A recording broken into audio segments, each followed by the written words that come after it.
So welcome to our third iGGi seminar. The topic today is, will VR and AR overtake smartphones as the biggest computing platform? I will introduce the panel to everybody. Maybe Guy, do you want to start? You've been here before. Davidson. I work for Creative Assembly as the head of engineering practice. I've been making games for forever, 41 years now. And I've delivered on many platforms and many technologies. Right now, I'm making Total War. A wealth of experience, that's, yeah, and it's always good to have you on those panels, really good. Jack is our guest student, I suppose, because Jack is not an iGGi student, he's from Matt, but maybe Jack, sorry, you want to say something about that yourself? Yeah, so I'm a PhD candidate from the Media and Art Technology Center for Doctoral Training. I like to think of it as iGGi's rival, but iGGi probably never thinks of it in those terms at all. No, we're all very amicable.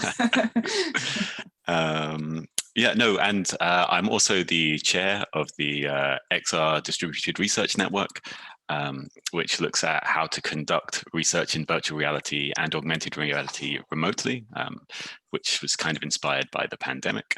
And my personal research is into virtual reality and cognition and embodiment, sort of what it means for our brains to take actions in virtual reality compared with in the real space, and what implications that has for the future of our interactions with software and hardware. Yeah, okay. And Carlos, finally.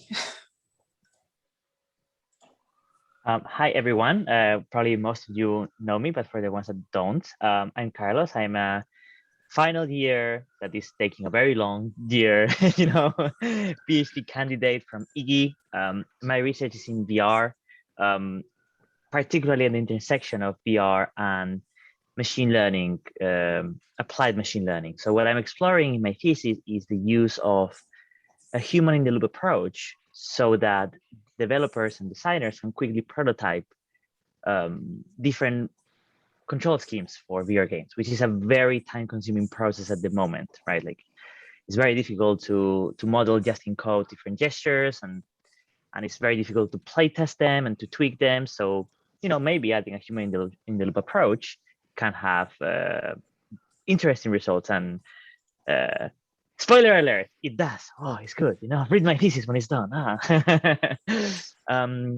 have been having a very close collaboration with industry through my PhD. So I did a placement at Sony Interactive Entertainment R&D, researching on the PSVR system. And currently I am doing a placement at Microsoft Research. So I'm actually joining from their offices and doing some research on an announced project. So yeah, happy to be here. Right. I just discovered Sol is actually here. Sorry, I didn't see you before, Sol, probably because I admitted a couple of people at the same time. Sol is our external panelist, and as mentioned before, he was just the one suggesting the subject. So Sol, great, over to you. Good to meet you. So my name is Sol Rogers. I'm the founder of an immersive studio called Rewind. We're based in North London, and we were recently acquired by an LA facility called Magnopus. Magnopus is the team behind Disney's Lion King's virtual production facility. They also recently did the Madison Beer virtual reality concert, which was pretty high quality and well-renowned. We're well known for our experiences. So we built BBC Home, the first virtual reality experience that lets you go to space and float around the International Space Station. And we worked with brands from Jaguar to Red Bull to Rolls-Royce and beyond. My passion in the space has ended up with me saying yes to far too many things, including stuff like this. But I'm really excited to hear about what you guys are up to. And I love setting challenges for students. I was a university professor for 10 years at Hartford University, writing their games degrees and virtual visual effects degrees in my past. And the other hats I wear, which I'm happy to put on if you need me to, is I help chair BAFTA's Immersive Advisory Group, so the British Academy, and Immerse UK for the British government through a KTN, which is a 2,500 person membership for immersive technology. Oh, and I'm a father of twins who are 3 and at the door any minute. So we'll see how that goes today. I suppose with the twins you weren't asked before, but it's not so good to say yes to too many things. But we're incredibly grateful that you did say yes to this. I like saying it. I love to say yes. It's much easier that way. You make people happy. You just run out of time every day. So yeah, talking about time, usually I schedule the seminars to be 90 minutes, but given that also iGGi COG is going on in parallel a little bit later today, we should probably keep it to the concise 1 hour and kick off the debate with maybe Sol. Would you like to place a question for the panel, or would you prefer another panelist to go first? Another panelist to go first. Okay, nice. Right. Carlos, you're always a well of innovative ideas. Maybe you could take over. Okay, well, I think that today's panel actually has a very interesting question. So we could start with that. So what are your thoughts on the challenges behind VR and AR to overtake or be as ubiquitous as smartphones?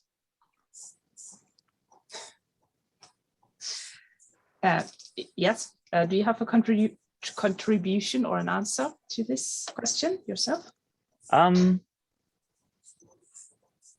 have many answers, many contributions, and I think that there are several streams of challenges here. One of them is technological, right? It's that VR headsets, AR headsets are still in early days. We have a lot of progress on the VR side, right? With Oculus Quest being an excellent example of a really well done job. But that's Oculus mostly. The competition is actually quite behind Oculus. They're struggling really with good computer vision algorithms and good performance on standalone systems. But on the AR side, I think we are still quite far away from having a good standalone headset. The best I've tried so far is a HoloLens 2, and that's very expensive. So yeah, we need to make the technology cheaper, more affordable, and less invasive, right? Because still wearing one of these headsets is quite bulky, it's quite heavy, and not as powerful. And the other challenge is, well, we need to give a reason for people to use them, right? More than just playing. If we are just going to have them for gaming or for experiences in a place, then they won't be as ubiquitous as smartphones. We are not giving people reasons to have their daily routines checking their phone every morning. We are not giving them a reason to check their headsets every morning, right? I don't know. What do you think, guys? Well, I have lots of opinions about this. I first started working in VR at the end of the 80s for a company called Virtuality. We were working on Commodore Amigas, on A500s, and it was a curious and interesting time because it was clear that the hardware was completely not up to it. It was only in 2015 or 16, I think, when I did some work for Valve, and I was in secondment to Valve for a little while and looked at their VR hardware, and it was the first time I was able to put on VR hardware for anything longer than about 10 or 15 minutes and not be sick. And that's always been a problem with the technology. The way that the question has been formed, will VR or AR overtake mobile phones, telephone as a platform, is a curious question because we don't talk about whether or not telephones have overtaken books, or whether televisions have overtaken books. What does it mean for, what is a platform really? I think that platform is a bit of an overused word, an overloaded term. I think that the things that they have in common are that they deliver images, and that we interact with the images via a touchscreen or a keyboard or something like that. But beyond that, I don't think that VR and AR solve the same problems that mobile phones solve. A good point. So maybe to you, what is a platform, and also what does overtake mean? Yeah, so good point. and it's always a challenge. Everyone says a new technology is going to displace a current technology or a current medium. Radio will replace books, TV will replace radio, virtual reality will replace movies. It's not true. We just have more mediums and more ways of painting our pictures and telling our stories. What I was meaning about Overtake is we all have different levels, different technologies we interact with daily. My smartphone tells me regularly I spend 4 to 5 hours on it, using it in various different ways. I am reading things, I'm playing games, I'm talking to people, but it is the device is enabling me to connect with all these different modes of operations and with people around the world. And so I don't read 4.5 hours of books every day. So I think it's like by Overtake, I mean, it's becoming the main tool or the main platform that we utilize in our daily lives. And I believe, and this is why the question was there, when do we think that we may get a mixed reality headset, an AR headset, which can do virtual reality or augmented, as the main device for our daily lives, where it will replace the smartphone? Because do you know what, when we have one, we can hold our hand up and it will show us a screen connected to our hand, and that's a smartphone interactive surface, or it's a screen in front of us surface, or it's a Mona Lisa on my wall, or it's this seminar around us. We can have all of those. The device will give us all of those. But I'd be interested to hear what people think the blockers are to get us to that point. Guy. Form factor. Yeah. Here's a phone.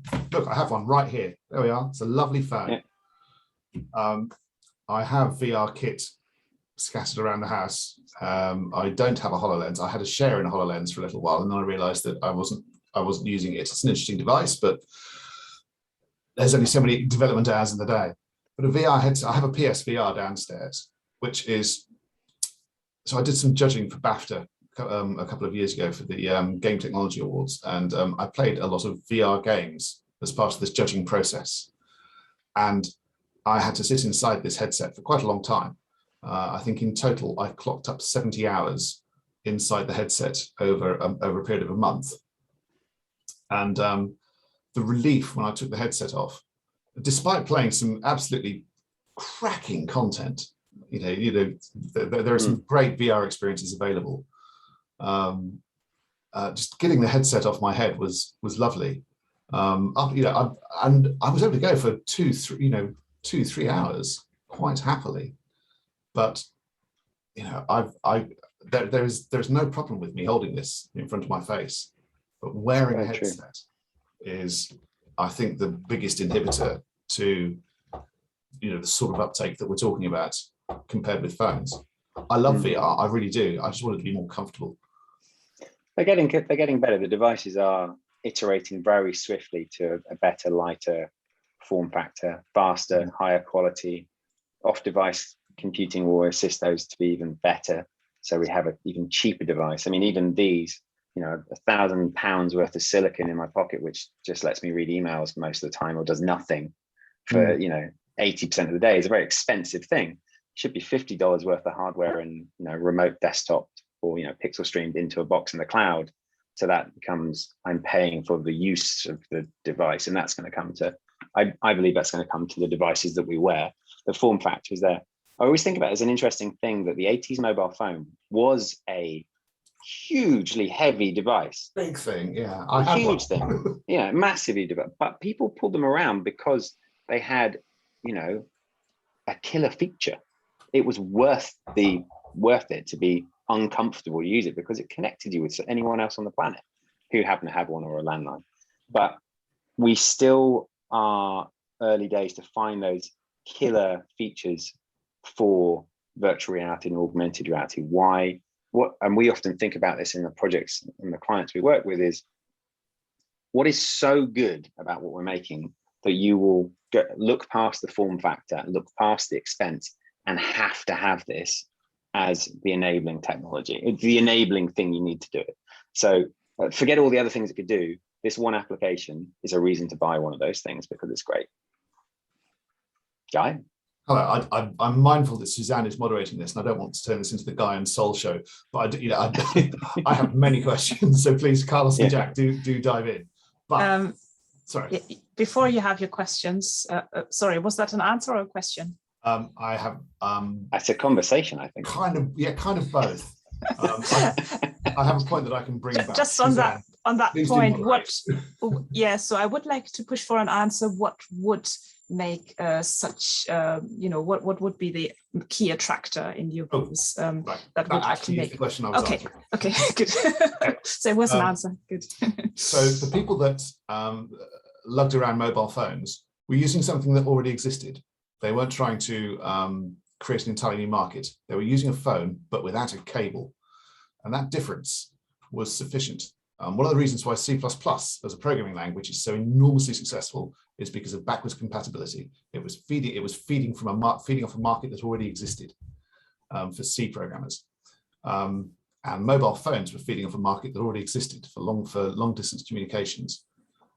I don't know what the existing market is that VR will feed off. Is it really creating new things, or is it providing something that already exists that, but which is in a different form factor again?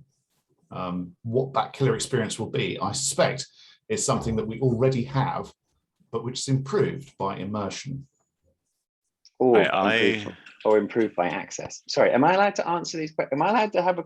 I want to talk about all this stuff. No, you're not, Sol. You're just banned from the conversation. You talk to me. You tell me, I think we're just Carlos and Jack. mesmerized by your conversation. That's fine. Jack's been very quiet on this, and I suspect he does not remember brick phones' size. I remember them being this big, if that helps. Yes. Okay. Midway My through the journey. grandfather had one of those wind-up telephones.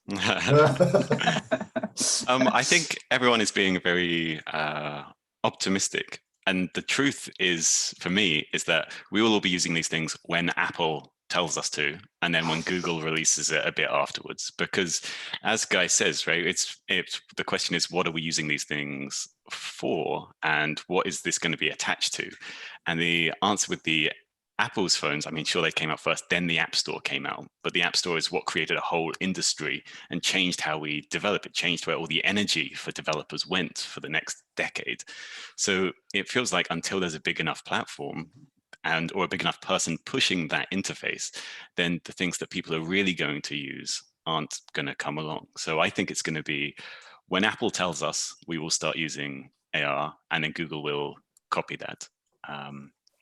And I feel like sadly, I very much agree.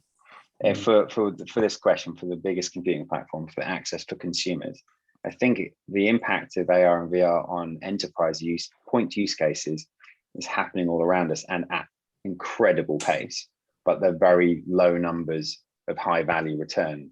We did some consultancy from McLaren to see how they could use VR to design cars better. They spent $1 million on a piece of clay to sculpt their cars, and they do 10 before they'd think about tooling anything. They now sculpt as many as they want in their own VR sculpting tool, and then make one clay at the end. And so it's all right. So $9 million better per vehicle we make. Great, it just makes sense. Buy 200 headsets, build this piece of software for a couple of $1 million. It's instantly, the maths makes sense, but not everyone needs to sculpt cars. So that point use case is gone. Yeah, and there is potential for all kinds. Like I look at VR and learning and memory, and you can see that it's going to be super useful compared with the restrictions that we have without that kind of augmentable space that you can customize. But we don't even use smartphones in schools to have like a smart curriculum delivered to you in which you then keep updated. So like the shifts that we need to make for lots of the benefits for these immersive technologies to be used across the board outside of industry deployments is huge and interesting, and we can't keep up with the pace of impact on it's a big on humanity, on our societies, on how we live, work, and play, how we educate, what we need to learn, and how we learn. The idea that you sit 30 to 40 people in a classroom and know that as a teacher, I've done it, I'm talking to the middle, there's a third who are completely lost and are falling behind. There's a third that are completely bored and, are far ahead, and I'm talking to the middle group. If all of them were in a virtual reality headset, or in fact weren't in the classroom and doing this at home to have their lesson delivered at a pace that they could do with, and then the workshop maybe would be physical, is a better way of learning. And even better, if you applied some of the new, so we've just got the new HP Omnicep headset, which has very basic cognitive load recognition. So it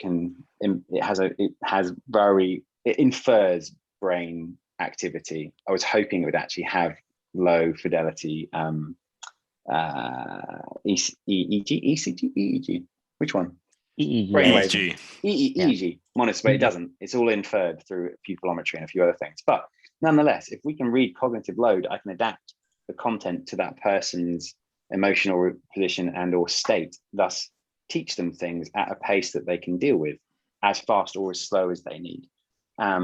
And I love the fact that we have that technology in our hands now. Expensive, not delivered right. But my kids in 12 to 15 years time are not going to learn in the same way we have now. Luddites and society may not want us to change the right way of doing stuff, but technology is just going to sweep through and change a lot of this stuff. I don't know. I am really skeptical over that point, because what is the advantage of placing a headset on a child or even an adult for learning over traditional means of learning? I think here we might be mixing two things, because the advantage of a headset is that you're making use of the feelings of embodiment and presence, right? So teaching things where you might benefit from this, right? Like we could run studies, having studies run for learning, where, for instance, learning dancing, you can watch as many videos as you want. You can just write and sketch things, but you need muscle memory, right?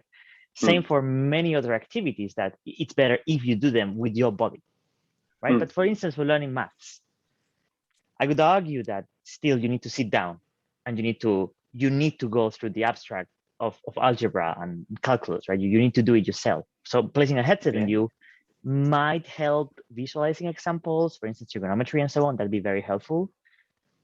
But beyond that, it could be as simple as just using one of the sensors to enable it. It could be I'm sitting in a classroom and I'm looking at a piece of paper and I'm writing on it, and it's exactly the same teaching methodology, but the device knows where I'm looking on the page, the impact of my cognitive load. It also knows how I like to learn, the time frame I do, the tone of voice, the environment that I like to be in. It understands a whole bunch of additional impact on my ability to learn and adapts them to me as an individual to change it. So it doesn't necessarily, I think that there is definitely something around, well, actually, do we need maths to be taught in a 3D environment with huge numbers floating around? Like, well, probably not. We teach it quite well at the moment, but for some people, it might actually be the thing that unlocks a new way of thinking. That's an interesting point. Can I stop you there, guys? We're talking about a specific use case here. I want to go back a little bit to the question of, first of all, there was a contribution in the chat to say, but just a big company pushing for a new technology isn't automatically creating attraction with the public. And there are Microsoft Kinetic and Nintendo. Sorry, I'm reading this out because this is going to be recorded. So people later might not hear this. So there are technologies that prove that this isn't really true, that just if Apple pushes something out, it will be adopted by everybody, which is true. Could we look at, so we were mentioning an existing market. Is it maybe the case that with VR, it's actually different? It's a more broader thing. We're not tapping into an existing market, but it's actually basically the customer is every person, isn't it? Because all of us live, and through VR, our lives could be changed or altered. So maybe should we look at the consumer or the target consumer in a different way other than an existing consumer group? I think I would like to ask this question to Guy. I don't think I probably understood that question, Susanne. Could you reframe it? Yes, so you said that, for instance, with the mobile phone technology, they were tapping into an existing consumer group, which is telecommunications. But maybe with VR, this isn't so much the case. Maybe that is why it's not being furthered, because people are looking at consumer groups as target groups. But in real life, it is a more all-encompassing thing. if you know what I mean, something that does not exist yet. Okay. I think possibly what we're circling around here is the notion that VR and AR are solutions looking for problems. We've been refining, or not, sorry. Yes, sure, go on. Yeah, okay. Maybe. We've been refining the hardware for a long time now. The first VR headsets are coming up for 35 years old. Yeah.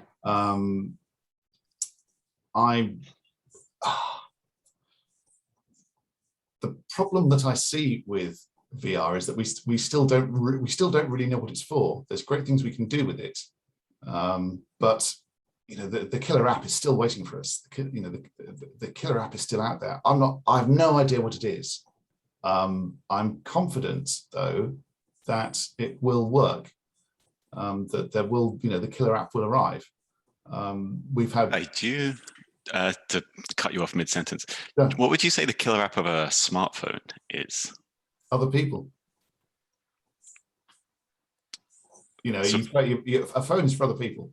If you couldn't talk to other people on a smartphone, it's just a laptop, a really small laptop, or a tablet, right? Which people have lots of.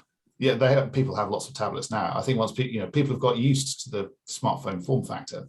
Smartphones preceded tablets. I remember. Do you remember the first iPad? That came out way after the first iPhone. I remember when people first got these iPads, the first thing they did was stick them to their ears and go, "Hello!" In that sort of trigger happy Don Jolly style. It was once people had got used to the smartphone form factor that things like tablets came out. Laptops obviously preceded smartphones, but laptops didn't solve the problem. Laptops weren't the killer app for laptops. Is the fact you could put it in your bag and you could work on the go, and you were a slave to the office. So I think other people. Sorry. I would say the killer app is it's other people, but I think it is actually, for me, it's the internet. It's a connection to the internet. The device gives you a connection to the world and the world's knowledge and the world's people. And we replace the telephone bit instead of bouncing through, the traditional analog signals. It goes through everything does. So the internet at our fingertips is what the smartphone does. And stepping back a bit for the virtual reality thing, for me, all of the mediums that humanity's kind of grasped with over its time to tell stories and pass knowledge have always involved a kind of the imagination or the mind's eye to bring it to life, from sketches on walls to written books to theatre to movies to plays to everything. It's even watching TV or even this. I'm still imagining like what the rest of your world is looking like because I've got a framed version of you. But virtual reality shows me another reality that I believe is real, as if it is as real as I am sitting here, and what I see is real. It may be really low polygon, really shiny, badly textured, badly animated, but I don't think, my brain doesn't go, oh, those are just badly textured, badly lit worlds. I go, this world is really shiny. It's really bright in here, because our senses are fooled now to believe that what we see is real. So I think that the killer app for virtual reality is that ability to teleport, to take us and show us any place, any world, anything from wherever we are. So it's shortening those distances and bringing us together, which is very similar to the smartphone. I think the other flip of it for mixed reality and augmented is that those devices can enhance and add in the richness of the internet, which is huge and wide and complex in so many different ways, from commerce to social media to TikTok and beyond. I can't imagine like Berners-Lee thinking that what he would do would end up as TikTok. But the reality is we're on that kind of trajectory of who knows what those killer apps will be. But the spatial web, adding all this richness of a digital layer and like having magic glasses to see it, is going to change all of the things around us completely. Going to replace the laptop, going to replace the smartphone, going to replace. The Samsungs are not going to sell us another TV ever again. The idea that a physical box that costs £1,000 sits in my room when my glasses can drop one on any surface at any resolution, as many as I'd like. Maybe a subscription to Samsung TV AR object might turn up, but it's going to have that sort of impact. So taking a step back, sorry, I'm rambling. Virtual reality is about teleportation and creating other worlds. Augmented reality is bringing the richness of the internet to our lives. So you've just ruined my day, because I just know that how annoying it is to message someone on the 17 different messaging platforms. And now when I invite someone to my living room, I'm going to be like, oh, do you have the Samsung TV app? Oh, no. Okay, well, you can't watch my Yeah. imaginary space until you download You it. can't And see then we can. can't see my digital Monet. No, sorry. That's I got a gonna be awful. blockchain enabled run of Mona Lisas. You have to have these devices to see it. So. I always think big markets are communication. So can we explore the idea of what would make this prospect of teleportation more intriguing for other people? So for instance, if it would enable me to read somebody's mind, or if I could create a world or something for an augmented reality for a friend, which is part of me then because I had designed it. Yeah, sorry, thoughts on this maybe. So I could talk for the next hour and try. I should shut up and let Look at other that, people. yes. okay, Carlos, maybe we haven't heard from you for. Yeah, actually, it's very interesting that you just pointed out communication. I think VR and AR have an insane potential for communication, and it might be one of the reasons why we might use these headsets so much more than phones and smartphones to talk with others, because one of the big challenges we're having in remote communication nowadays is, we have so many, but one of them is that we are missing so many cues from in-person interaction. So many. Right now, who am I looking at? Who are you looking at? What is the rest of my body looking like? Like when we are talking in person, we can infer so much information from what the other person is thinking, it's wanting to convey to you, just from all these nonverbal cues that we're completely missing right now, right? VR and AR have the potential of bringing this into a remote setting, right? For international teams working together, for in situations where a pandemic, where, you know, many different situations where you just cannot be present wearing one of these headsets, and then seeing a room or just even around your space, having a common frame of reference where we can talk together. This is something that, for instance, Microsoft is working really hard to accomplish with Microsoft Mesh, right? We've all seen these videos where, you know, they are talking about holograms and so on, and it's actually really powerful. And the sense of you talking with another person, it's very strong. And, you know, you might feel there are claims. I don't believe this has been properly studied yet, but there are claims that, you know, we might be able to reduce Zoom fatigue, right, by using these headsets, because we can talk in a more natural fashion, and talking more naturally has a less cognitive load. That's the claim, right? So I think there's a lot of potential there that you know, might make placing these devices on the side for a very long extent of your period of your day, right? And I wanted to also go back to one of the points that Saul was making in this regard, of how interesting is that we are talking about having magical glasses, right? Because in the end, glasses are a piece of technology, right, that we are completely invisible to us. I went to this amazing talk from in Develop 2017, I believe, from the dude that did the Perlin noise. I forgot his full name. Ken Perlin. Ken Perlin. He's an amazing person, or at least an amazing speaker, I should say. And he was talking how important is technology to become invisible for it to be ubiquitous, right? Because smartphones, we see on a smartphone nowadays, we are not surprised by it. We expect to see it around a person, right? This is something the same as a piece of clothing. We expect people to have jackets and to have so on. Same as with glasses. Glasses are a very complicated piece of technology. And when you see it on someone's faces, it's just a pair of glasses. It's not something special, but it's an insanely advanced piece of technology that we are wearing, right? So there is a very interesting potential of enhancing one of these already ubiquitous piece of technology, like the glasses, as Saul was suggesting, right? And I actually have never thought of the point that he was saying, that maybe it's very interesting to enhance this piece of technology in a way that I don't need to see anything, right? I don't need to, because VR right now is mostly about visualization, same as AR, right? We're just seeing this, but what if actually I'm just looking at a piece of paper that I'm writing? It's not being augmented, but the glasses are collecting data about me, of how I'm responding to the content I'm writing, what am I writing, and so on. And there's this web of connected things in your reality that, you know, are being enhanced. You're augmenting your reality in a different way than in a visual way, right? Anyway, just a thought I'm throwing there. There was a lot there, Really agree. Carlos. Yeah. But I think it's a particularly good point. Also talking about Apple, I mean, Apple will not introduce anything into their range as long as it's not sexily designed. So that definitely the invisibility of technology is probably a big factor. But yeah, Jack, over to I think there's a big thing about that because I don't wear glasses. And whenever I put on even glasses with just plain pieces of glass, I feel like I'm very aware of the frame and the weight and the annoyance compared with when I'm not wearing them.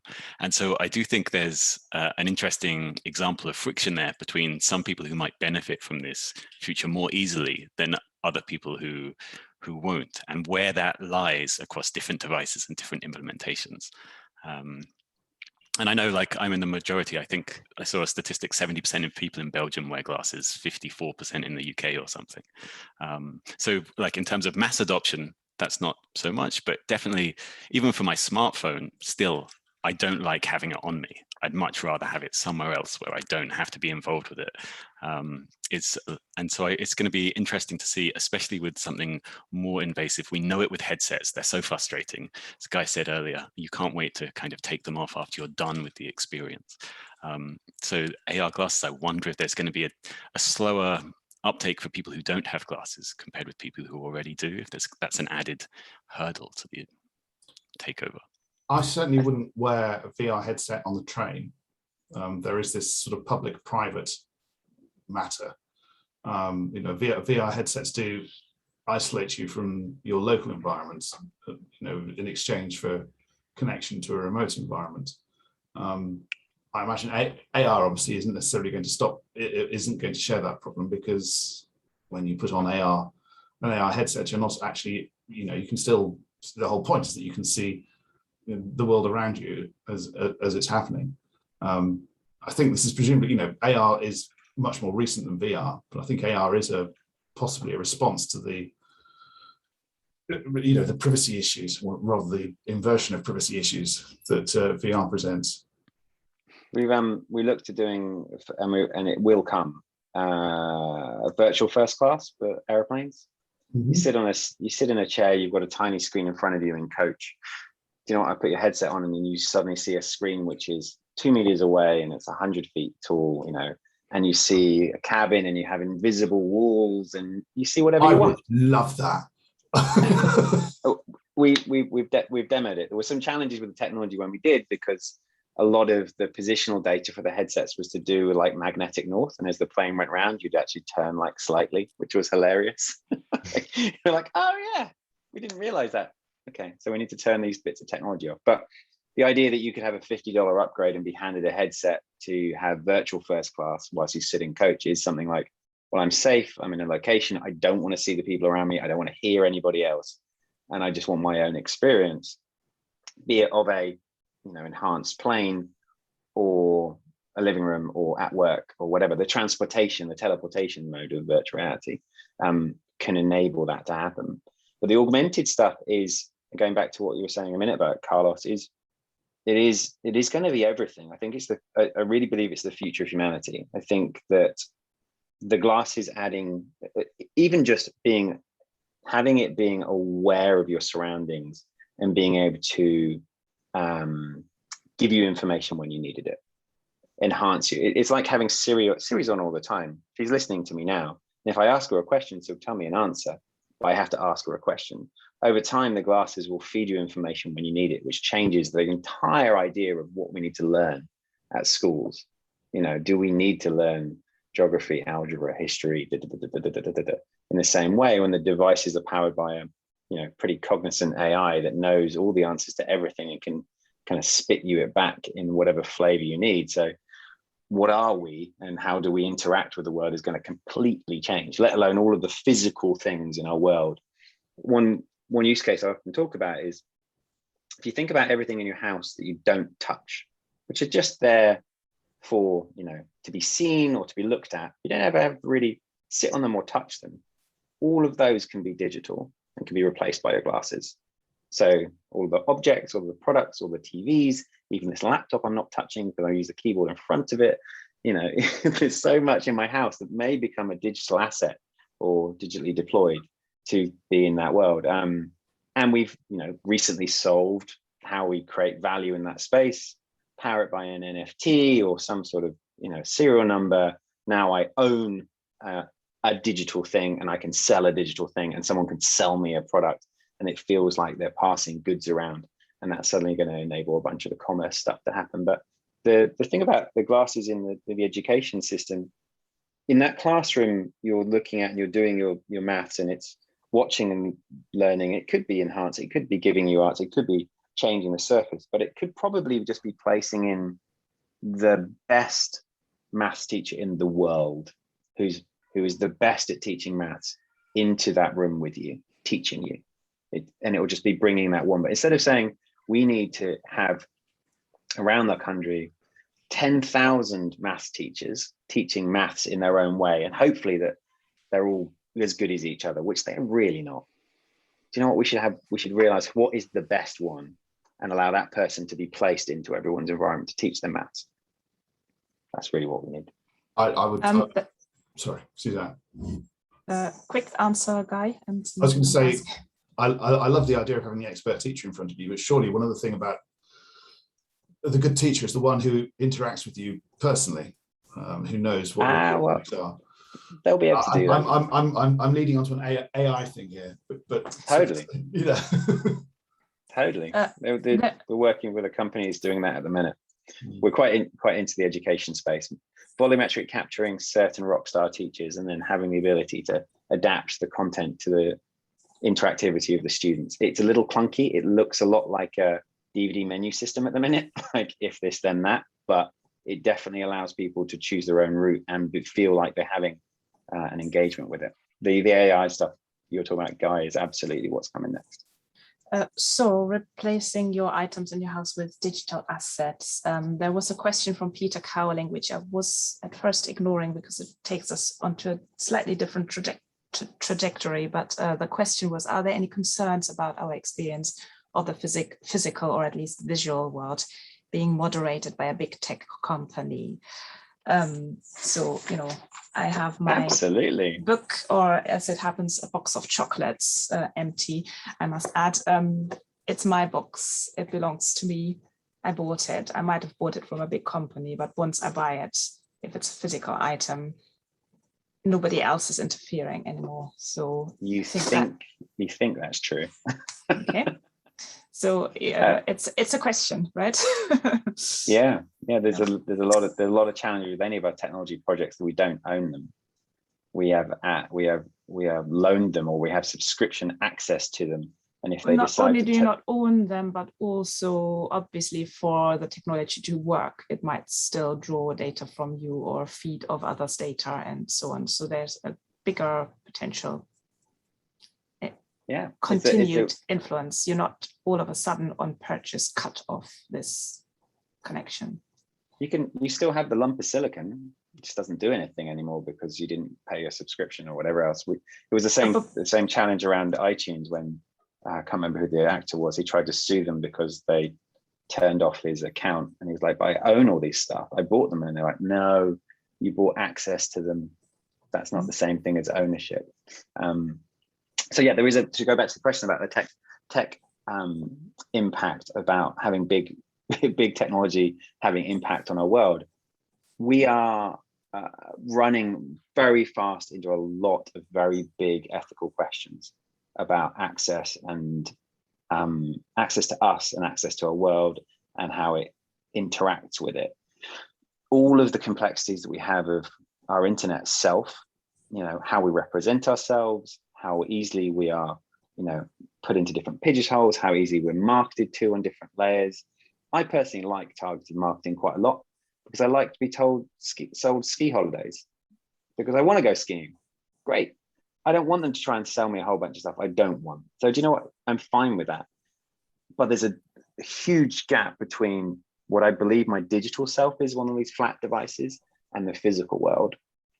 There was a good one with Burberry. They tested out it was just a few years ago. You walk into Burberry shop, it clocks you on the way in with some facial recognition. Or you buy something at the counter, it clocks you again and goes, Sol Rogers bought, because it scans a credit card.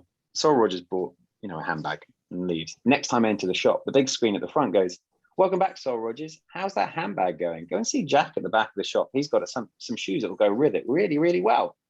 You'd think that's exactly how we interact on the internet, that should be fine. But the reality is we all freaked out. Whoa, we're being tracked in the real world. We're being sold stuff. We're being scanned all the time. I'm like, that happens all the time. It's just, as you said earlier about technology, it's invisible.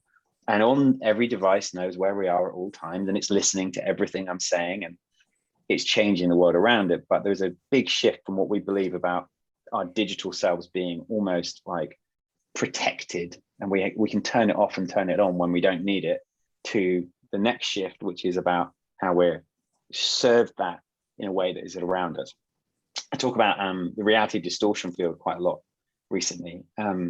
So I've got my glasses on, and and everyone has the same glasses on, and I can drive around a generic vehicle, probably an Apple vehicle, and I pay for the Ferrari pack. And anybody who sees my car sees me driving a Ferrari. I see it driving a Ferrari as well, and it acts like a Ferrari and accelerates like a Ferrari. But I only pay for the 20-meter distortion field. So only people within 20 meters see the Ferrari, because I can't afford the 100 meters or the kilometer away. So these boxes change shape depending on how much I'm paying for other people to see my reality. And or I have guerrilla marketing. So I like the idea, and we did a test of this, that recognize all the adverts on my way to work, all the posters, and replace them with kittens. So I do not see, I have a real world ad blocker. So all of the posters and adverts and the people who are trying to sell me shit is now something else, and or is now paid for by another company trying to sell me ski holidays because they know what want me to see. You take these to another couple of steps. I want to enhance the way I look. So I will pay for my reality distortion field to put on a really cool hat, that anyone sees me with a really cool hat. But maybe the person on the other side doesn't like the hat, and I want to replace everybody in the world I see around me to wear a Stetson. So I can put Stetsons on everybody that I see, or I could replace their glasses, or I could actually replace their skin tone, because I don't like certain skin tones in my world, or I only want to see me, or I don't want to see women, or I don't want to see men, or whatever else. That reality distortion field that we starts off as like a positive suddenly turns into a really interesting opposite of a negative, because we have these glasses that will be able to change everything in front of us and put another world in front of us. So there's a real big challenge about, you were talking about the chocolate box, but it really swiftly turns up into so many other big ethical questions about ourselves and how we interact with each other, which I'd love to talk about in another seminar. Yeah.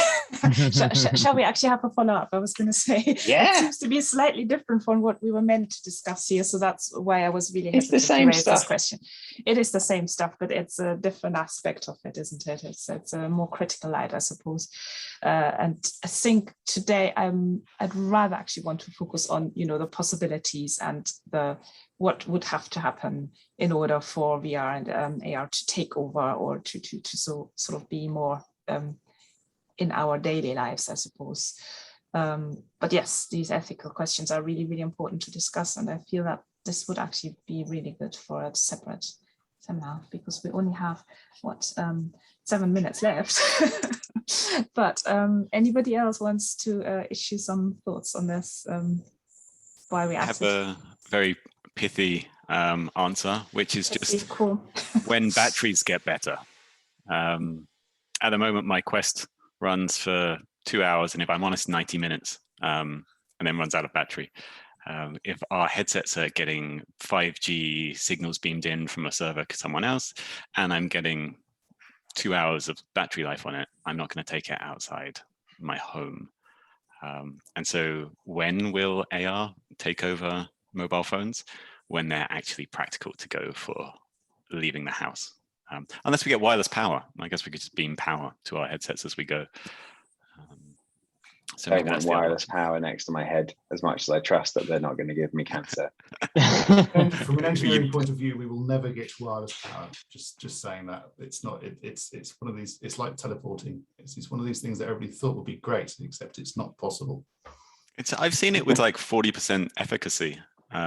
So as long as inside like a home environment, so as long as we're willing to burn 60% of extra power, which is, I mean, honestly, kind of what we're doing with VR graphics anyway right now, right? You need to run your computer twice as hard to make a VR experience than, or even like 3 times, 4 times as hard than a pancake experience. So Batteries power, yeah. Yeah, batteries are honestly, we've been trying to solve the batteries problem for decades now. There are some really mundane problems that we have to solve first before VR and AR can take off. Batteries are certainly one of them. You know, just the materials, the density of materials, the availability of the materials. VR headsets are, you know, the stuff that goes into them is spectacularly hard to source.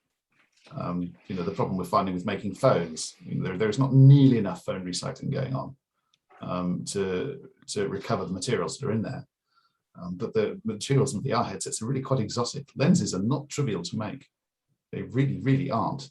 You know, we've got making phones down to a fine art. We can make millions of things every day. But I think there's quite a lot of sort of foundational engineering that needs to go on before we can start, you know, looking at mass adoption of the interesting you know, applications we have for VR and AR. Yeah, I think the off device will really help because the efficiency of the device just needs to be able to have a 5G connection and play a video stream that's coming to it. So the efficiencies of the silicon and what power usage it needs will be reduced by almost a magnitude. We still will need a battery and it will still need to power it and it will still need to have a connection. But the reality is that it doesn't have to power a GPU or a CPU or do any AI compute or any of the other fancy stuff that this thing is doing heavy lifting all day, every day, which means you might be able to get somewhere close. I think the first form factors will be a tethered approach to the device and or some sort of U1 Wi-Fi connection between your phone and your headset. And the phone will do the heavy lifting. The headset will be a streamed version of it. That's the kind of rumors at the moment. Practicality. Carlos, you maybe Guy, one last word. We have a few more minutes, and I also still want to announce the next seminar. So, as I said, keeping. Also, are we going to have any Q&A at the end of this panel? That would be a very, very quick one because I really don't want to. Okay. I'm mindful that I think at 12:01, as I said, the IEEE COG starts. So sure, everybody on the audience, if you have one last question, maybe to throw in, feel free to. Sorry, Guy, were you going to say something about? No, I was supporting Sol really. I think, yeah. You know, materials and battery life, those are actually the big problems we're going to need to solve first. Yeah, that's right. Well, while we are silent, I might as well say, so our next seminar is going to take place after our conference.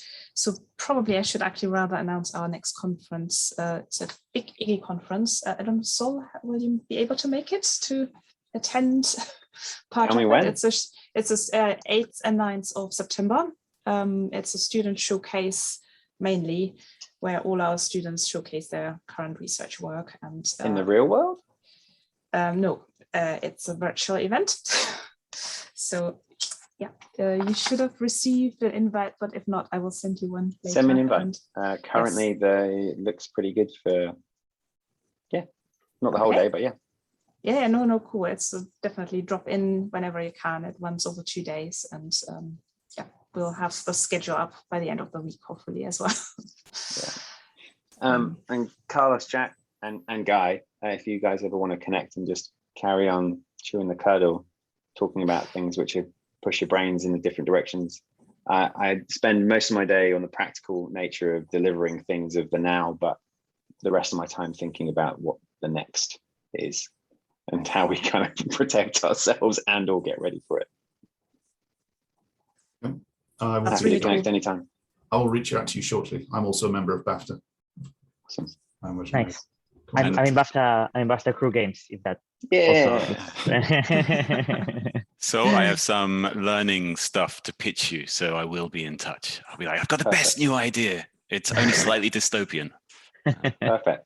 I love that. It definitely feels if all of you are up for it for a follow-up session at some point, because like the ethical aspects, I would actually personally, and I'm sure other students as well, I would be quite keen on discussing this a bit further. I didn't want to enter it too much because it's a can of worms, isn't it? Once you open it, it might lead to another 2 hours.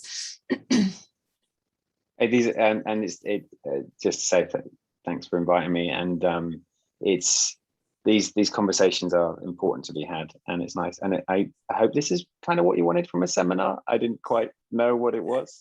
It was very open to begin with. Okay, cool. Because we haven't had any, and I think we're just still exploring, but it feels the right way forward, because Okay, basically cool. we just want it to be an open discussion and enlightening, hopefully, for all participants. We will make this available publicly if none of you objects at a later stage. Once we've had 4 or 5 seminars running as a bunch, we will sort of make it publicly available for those who are interested. Great. Okay.